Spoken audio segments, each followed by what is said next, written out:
रहमान रहीम अस्सलाम वालेकुम। कैसे हो मेरे बहन भाई? सब ठीक ठाक है? सारे बहन भाई ठीक ठाक होंगे। अल्लाह ताला से देवे जो मेरे बहन भाई परेशान आ अल्लाह ताला उन्होंने परेशानी जिंदगी दूर करे। जो मेरे बहन भाई देश प्रदेश अल्लाह ताला उन्होंने जोड़ा है दुख तकलीफ परेशानियां सब खत्म करे दूर करे। जो मेरे बहन भाई दे औलाद आ अल्लाह ताला उन्होंने औलाद देवे। मैं लगी हूँ हाँ सालन बनाने मेरे आए हुए मेहमान जोड़ा मैं लगी उन्होंने वास्ते सालन आ मेरा देवर आए हुए दे मेहमान आए हुए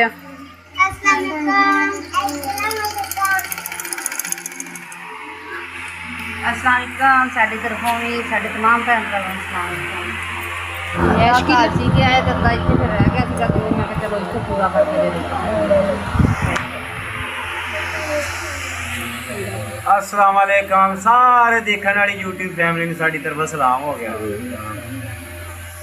असं तो वीडियो की एडिटिंग करते पे हैं असं के आप दा भी काम करी चले गए सही आ गया ठीक है मतलब कार करे वीडियो की एडिटिंग करते हैं भी अपलोड करते हैं तो अब्दुल्ला फैमिली ब्लॉग वाले ने चैनल भी ज़्यादा से ज़्यादा तुम इन्हें देखना वा तो सबसक्राइबर जरूर कर दिया करो और वीडियो अच्छी लगे तो लाइक कर दिया करो तो अगे शेयर कर दिया करो। हरी मिर्च टमाटर बना के पिया मटर मेहमान आते हर बार चावल बनाई दिए अज इसके तुम सब्जी बना लेते हैं बना के रखे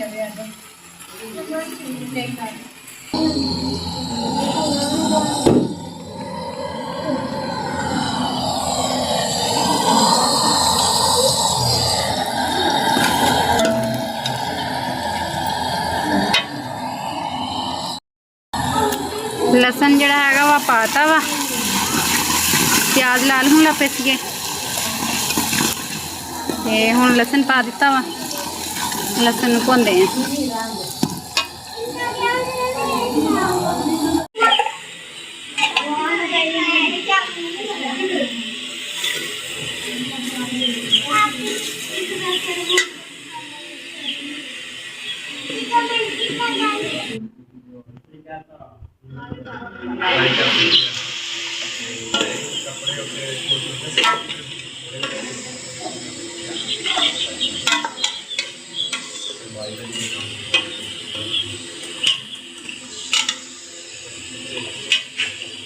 थोड़ी जी भुनी लाने फिर पाने पानी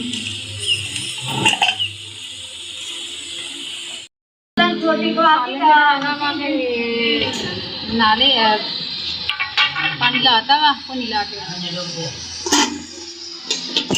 जोड़ा है आटा गुनने जिन्हें दिन खाना बनी आटा गुन के फिर उस दिन मैं फिर जोड़ा है रोटी बना लैनी है।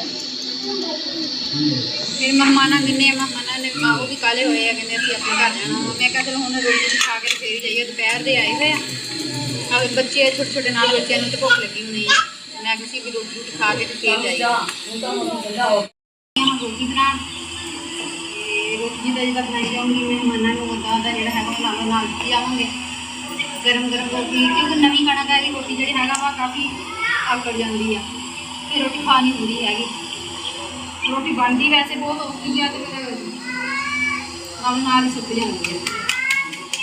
उधर चूल्हे का सेक है इधर गैस का सेक वा इधर सामने बन गया बस नाल इधर भी सेक इधर भी सेक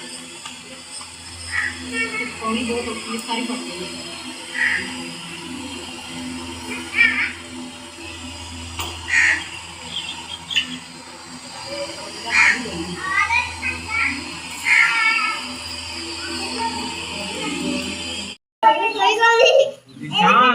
रोटी तैयार हो गई है बाबे लगे रोटी तैयार कर सालन पा के रख रहे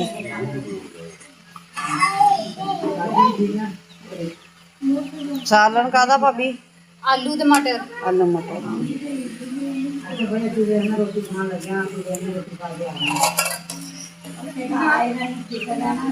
खाना जड़ा हो गया वा तैयार लगे मेहमानों देन ते ये सी अज दी साडी वीडियो ते जे साडी ये वीडियो मेरे भैन भाई नूं पसंद आवे ते लाइक और कमेंट जरूर करना अल्लाह हाफिज़। अपना और अपने प्यारों का रखना ख्याल। अल्लाह हाफिज। पाकिस्तान। जिंदाबाद।